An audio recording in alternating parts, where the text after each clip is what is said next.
Today we're going to be checking out this inline filament dryer made by a company called Thordsen 3D.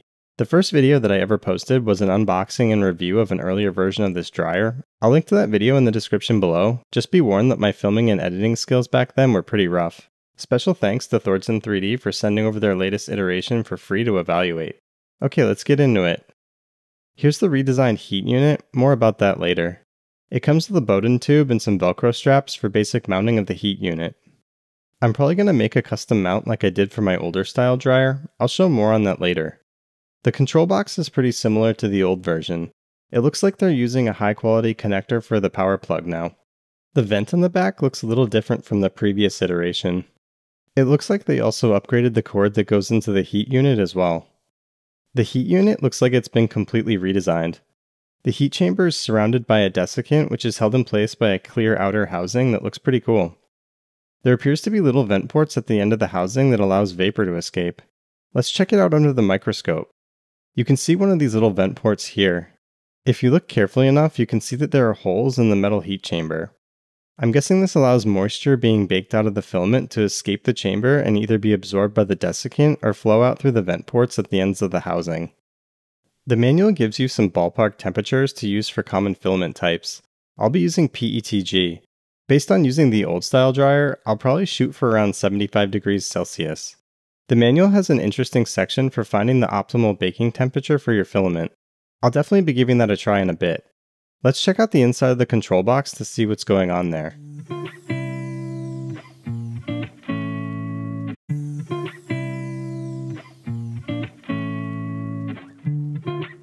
Okay, wow. I can see some pretty significant differences from the older design. The temperature controller appears to be the same, but pretty much everything else is different. This new version uses a solid-state relay instead of a big MOSFET. The old model was actively cooled by an internal fan. I suspect that the solid-state relay doesn't get hot enough to require active cooling. That's pretty nice.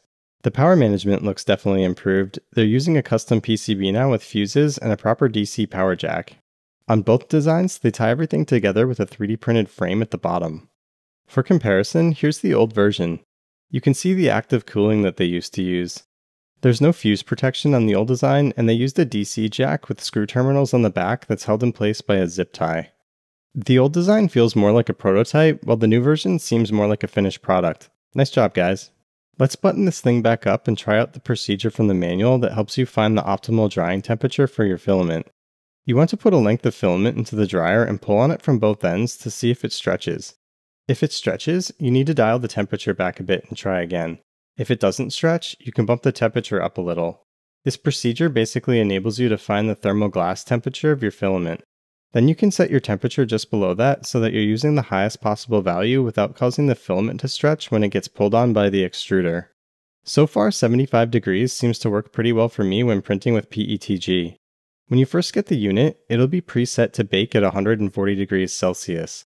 This is so you can run it without any filament in it to recharge the desiccant that surrounds the heat chamber.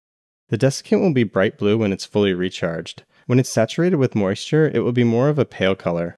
I ran the dryer at 140 degrees for several hours and was never able to get it to turn bright blue, but it did turn darker purple. The humidity is pretty high around here this time of year, so I have a feeling that your environment will be a factor in how easy it is to recharge the desiccant with the max 140 temperature of the dryer.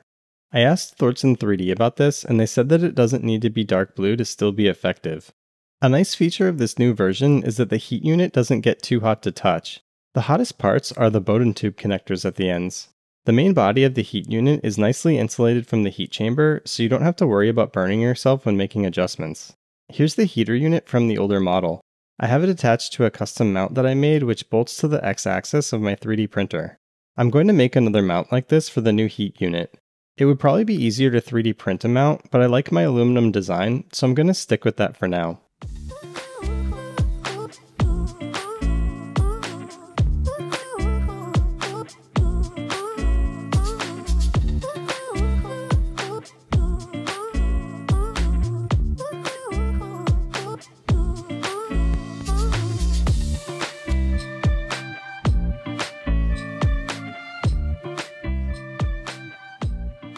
Okay, I have the new dryer mounted onto my printer.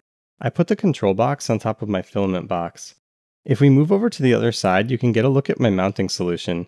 This is optimized for having a short path to the extruder. This way there's less filament to purge if it's been a while since I last printed anything. I'm going to print 2 test cubes, one with the dryer off and another with it on. I'm using PETG filament that's been sitting out exposed to air for well over a year.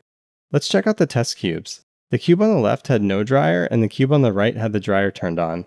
They both have artifacts in them, but the left cube that didn't use the dryer definitely has more.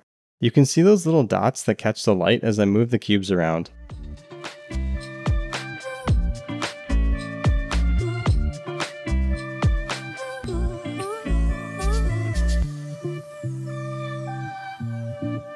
Let's get a closer look under the microscope. This is the same deal. The cube on the left had no dryer and the cube on the right used the dryer. Here's a real close-up of them both with a light behind them.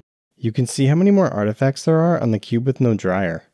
My takeaways regarding the effectiveness are the same as when I reviewed the previous version of this dryer. This isn't a replacement for proper storage of hygroscopic filaments. The bottom line is that it improves my prints, but it doesn't guarantee perfection.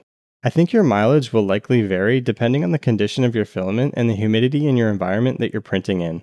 I think this inline dryer is a really nice complement to any 3D printing setup and requires virtually no additional effort beyond the initial setup. The latest iteration of this dryer makes some solid improvements over the previous design. Thanks again to the guys at Thordsen 3D for sending one over.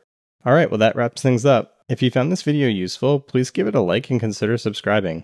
Catch you next time!